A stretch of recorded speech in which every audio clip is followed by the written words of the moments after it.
Love isn't the best place to find a lover, so the bar is where I go.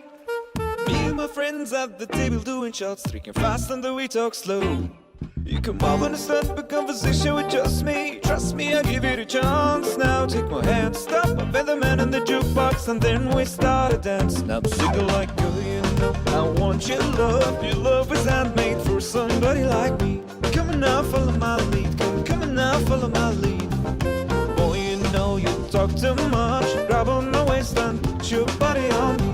Come on now, follow my lead. Come on now, follow my lead. I'm in love with the shape of you. Push and pull like a magnet too. Although my heart is falling too. I'm in love with your body. Last night you were in my room, and now my bedsheets smell like you. Every day discovering something brand new.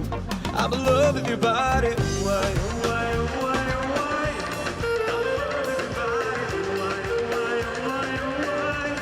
I'm in love with your body. Every day discovering something brand new. I'm in love with the shape.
Bye.